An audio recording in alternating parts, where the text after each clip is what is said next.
All right, everyone, so I'm going to show you how to create an ad using Facebook Pixel. And so I've just done a video on how to put a pixel on your KV Core. That video will be shared with you as well. But now this is how to do an ad using the Facebook Pixel and directing people back to your, basically getting in front of people that have been to your website. So what you're going to do is find a green create button in Facebook Ads Manager. So it could be here on the right, could be on the left, but it's going to be a green button that says create ads, depending on what page you're from. When you click on it, we go here. Now, I've done it this way because for some reason, all of a sudden, everything's translating to Portuguese for me. So I do apologize, but we're going to run through here. So to begin with, we need to decide what the purpose is of our ad. Three of the main ones that I would suggest we think about using. Number one, traffic, get them back to our website.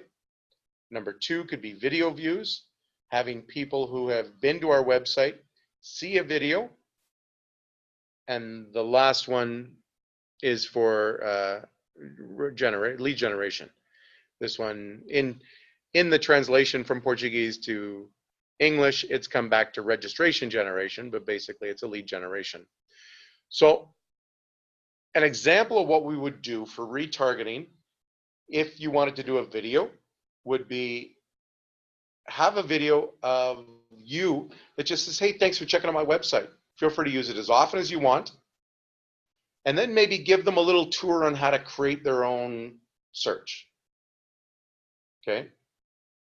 Those that don't know how to do that, let me know and I'll share a video with you on that I've done using web forms, not web forms, Zoom.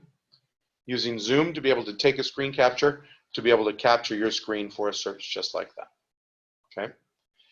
That would be an example of how you would have a video appear in front of them.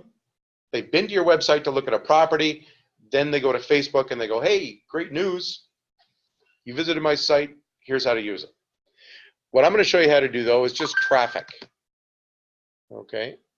The process is going to be very similar, but it's going to be easier for me to upload a photo than try and do a video here with you. So when we hit traffic, it then is looking for a couple options. We're going to have to create a name. So think of this of a folder inside of a folder. This is still in Spanish up on your wall. Yeah, no, and then it's taking some time to convert, translate back over. So the main folder that I'm going to have here, I'm just going to call it EXP training, targeting. Don't touch these two right now. Okay, they're not necessary and it's for more advanced ads. So we can click on through to traffic. First of all, we have to give it a name. So this is an ad set. So think of the campaign is for the main folder. This name is for a group of ads. And then the final step of naming is for the specific ad. Okay, so it's a folder inside of a folder inside of a folder. Because I'm only running one ad, I'm just going to keep everything the same. I'm wanting to drive traffic back to my website. Once again, keeping it simple. I'm not going to worry about dynamic creative or offer. Under this section here, this is where we deal with the targeting. Okay, we want to create a new audience. We want to create a custom audience. Then it's going to pop up with a whole bunch of icons.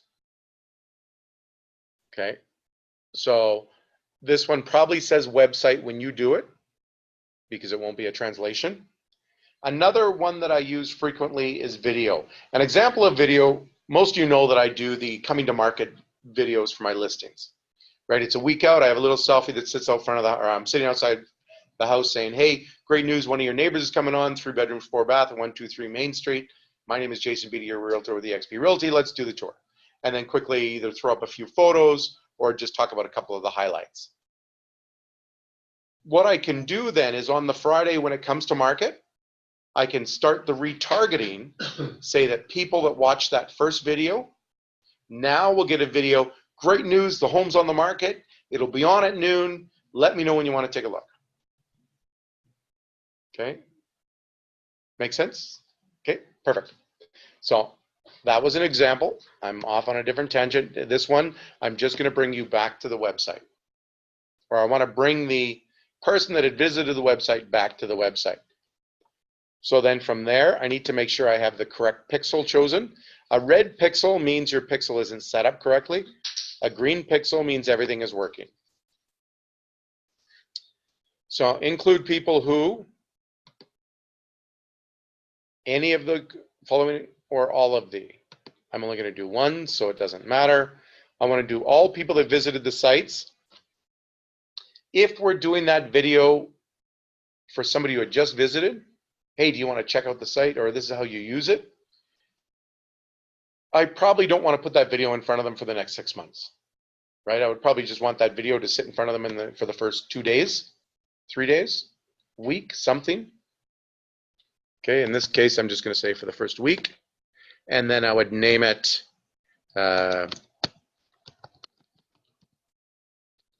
retargeting to 7 days. Now, the reason why I do this is because then next time I wouldn't have to go through all of this, and instead of creating a new one, I can just select an old one. Then we create the audience. Audience created. You don't have to worry about these tabs. We won't wait for it to translate. And I'm just going to click on the blue here. So right now, it's telling us that it doesn't know what kind of exposure or reach we're going to have. And that's natural. We know that for every individual that Facebook has in their system, they have about 1 million different touch points. Do they like to watch cat videos? Do they like to watch skateboarding? Do they watch jokes? Who are their friends? Who do they hang out with? What do they like to do in their spare time? What kind of things are posted on their Facebook? What type of events do they show up at, or do they like or engage with? All those sort of things. So each of us have about 1 million different touch points. So it's very hard for them right now to guess because they don't know who's visited your site. So don't worry about this right now. Location. I'm going to suggest that I only want people from Edmonton to have this fall in front of.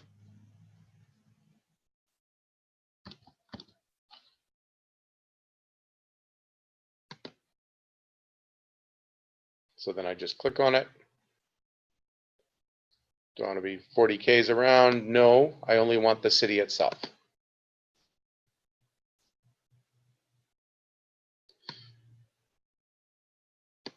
Now, something you could do is for people that came to your site that you, I'm just trying to think, if I had $1 million condo downtown that I just listed, and I wanted to expose that condo to people that maybe have been in the area downtown but don't necessarily live in the area downtown, I could say people that have been to my website that have been downtown, that's probably going to be all the workers and everybody, I just expose it to. There's no sense for me spending money exposing $1 million condo to somebody who lives in Millwoods, for example, which those of you that aren't familiar with Edmonton, it's just another segment of the city that maybe wouldn't be able to afford $1 million condos. That being said, I may also advertise this same $1 million condo to people that not haven't been, but live in Windermere, for example. Okay, because the average selling price in there is closer to $1 million than not. So that's a couple examples of how we may use that specific geographic location. For the Americans out there, this will not work. That's not allowed for you, or to be that specific. We can pick an age range. Once again, I'm just trying to retarget the video saying thanks for coming out, or in this case, actually in this case, what I'm going to do is I'm going to gear towards first-time home buyers. because I know I've got a photo that will work out well for this. So I'm going to say 23 to 40.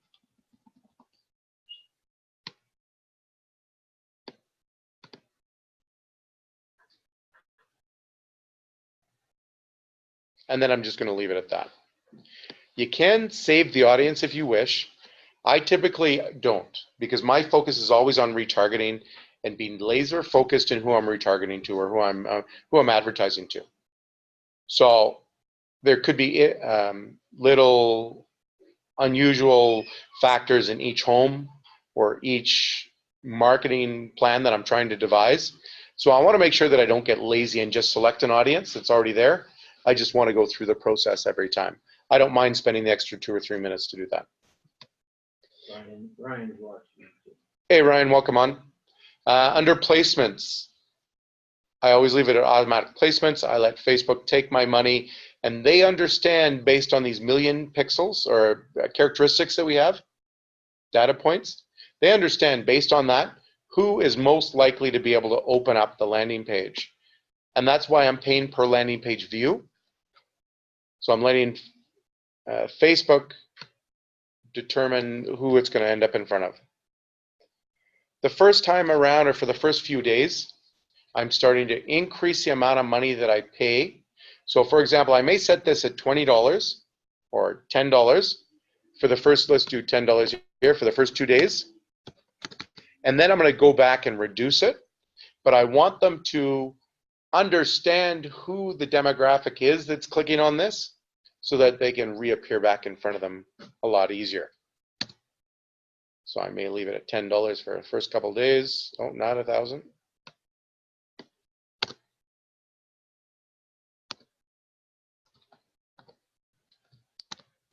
$10.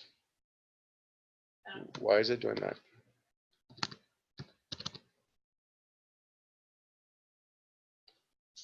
$1,000. Oh, because it's not Portuguese. It's not Canadian dollars or US dollars. So it's saying down below it's $100 US. Maybe it's Portuguese dollar.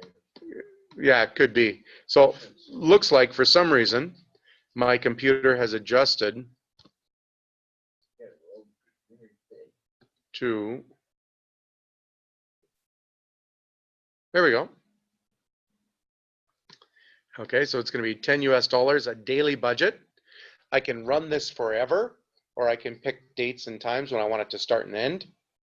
In this case, because it's retargeting, I'm going to leave it forever till I turn it off, but I will set a reminder in my phone, either in my calendar or just set an alarm that 2 days from now, alarm goes off, the alarm says, hey, don't forget to bring that back down to $1 or whatever I want to pay. So right now it's $70 a week is my budget. I would hit continue.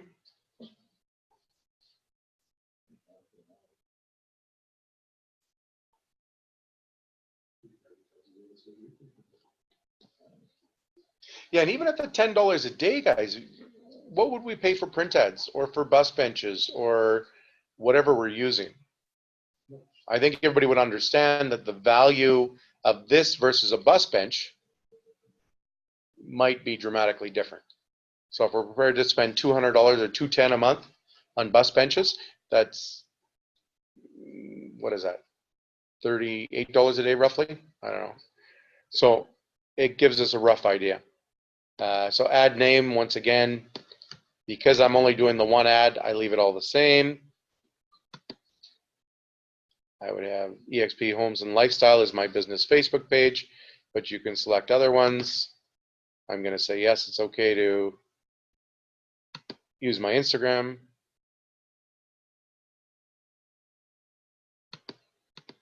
Then as I scroll down, we have 3 different options on how we want to have these posted. And it just disappeared on me. Oh, because I don't want to use an existing ad. I guess I clicked on use existing ad. So I'm going to go back to create ad. It's going to give me the 3 different options. So the first one is going to be a carousel. Basically what that does is it provides a number of different photos was separate right up underneath. One example could be, what is your favorite neighborhood in Edmonton? Well, then what you could do is post a squeeze page, a multi-property squeeze page for each neighborhood with a picture from the neighborhood. So if we talk about Windermere, what's your favorite, if we're, because there's so many neighborhoods, let's just say Southwest Edmonton, right? Great example of how we'd use that map. People that have been to our website, just who have been in Southwest Edmonton, what's your favorite neighborhood in West Edmonton or Southwest Edmonton? Is it Ambleside? Check out all the hottest listings in Ambleside here. Is it Windermere? Check out the hottest listings in Windermere here. You can have the photo and then they learn more. So when they click on the button or click on the photo, it would take them just to those listings. Make sense? Really important that we're clear with our hashtags then, because then we can be laser focused on our hashtags. They're an Edmonton buyer. They're also an Ambleside buyer if they click on that. We could say, do you prefer Ambleside condos or Ambleside single family home? Once again, narrow it down even further. Okay? That's the benefit of a carousel ad. For the purpose today, I'm just going to do a single image ad.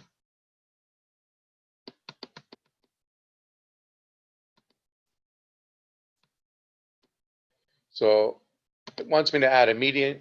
I'm going to add a photo. First one says image. My Portuguese is getting better and better by the minute.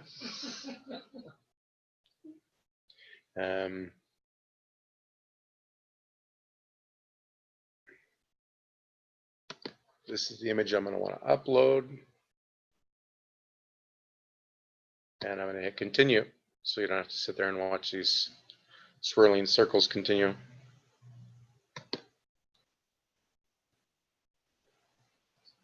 I was watching something in the dryer. I stopped doing that. Good for your neck, though. Now, once again, I strongly recommend being as laser focused as we can in our discussions. Even with retargeting, it's okay as you start to build enough people viewing your website to narrow it down even more and more and more. What you want to be careful of is not be too specific, because then if you say, I'm going to pay $1 a day, but it takes them 5 days because you only have 2 people that you're retargeting, takes them 5 days to get somebody to click on, then you're paying $5 for a click, never mind for an interaction or a lead. So you want to make sure in the beginning, if this is the first time you're putting your pixel on, stay really broad to begin with, but as time goes on, narrow it down. Okay, so there's a video, or sorry, there's a photo. We can see the right-hand side is how the ads appear. This middle column, we can see how it appears in different locations. So for example, that is how it appears on a phone. Then we can change it to see how it appears on a desktop if that's what we want. Main text to the ad. I'm going to say big changes on the way. Time to think about a home for the new family. It's always fun to add a little emotion to it. So that we'll see appear above in the main text. The title appears below here where it says title. In this section here, we could drive them to websites. We can get them to download reports, whatever we want to do. Just be clear up front. In this case, I'm just going to bring them back to KV Core. And so we have, for a title, I'm going to say the hottest homes for new families in Edmonton, if I can spell it. Then description. Understand the description only appears in certain section or certain right now because our title is small. This should update here shortly. Yeah, there we go. We now lose the description. So it won't appear on the phone, but we know it will appear on the desktop. Okay, and if you don't know that, take my word for it and you can check it out when you do it. So under description, I may want to get into a little bit more detail, but it doesn't really have to be a lot. Maybe what I'm going to do is just copy and paste this, put it in there, and away we go. So then we want to see where the destination is. We're confirming it is to a website. So I'm just going to scroll down a little. Now it says what website. This is where we would go and build a squeeze page, either for the whole neighborhood, or in a case like this, I may do all of Edmonton, brand new homes under 350. Okay, because I'm trying to gear towards the first-time homebuyer with a new family, and you know they got enough stress and expenses coming up. New home, they don't have to worry about additional expenses. They don't have to worry about the health concerns of lead paint or asbestos or you know whatever concerns that they may have at that moment. All we're trying to do is get them to click on the button to come back to our website. Okay, so I'm going to pretend that I've already done a squeeze page. There's a whole bunch of them there, but I'm going to just put in my EXP domain so you can see how it looks. So we would paste in the squeeze page here from KV Core. Don't know how to do a squeeze page? Go ahead and check out one of the other videos.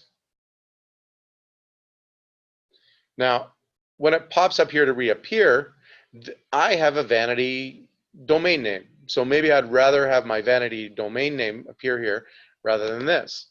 So this is where I would type that in. Oh,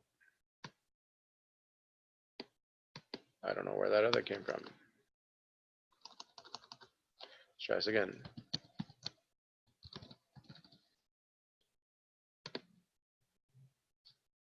Now, under call to action, I generally, oh yeah, okay. It will say learn more for you. This is a translation, no more. So I think the most appropriate one that I use is learn more. So I'm just going to leave it at that. Scroll down. Now it's important that we see the green dot here and the Facebook pixel to be turned on. The green dot means this is all working. Our pixel's working and the ad is going to work with that. And all the rest you would just leave. Just hit confirm to start the ad and away you go. I'm not going to start the ad because I don't want to target to these people. You know what, I can turn it off here. I'll show you where we go from there. Just to show you what it looks like. So it just says, okay, we're checking it out. And then your ad is posted. It's just that simple. So thanks for watching the video. If you wouldn't mind, tell us what you think below. Hit the little bell if you like what you saw. And yeah, feel free to subscribe to the channel. Thanks everyone, and we'll talk to you soon.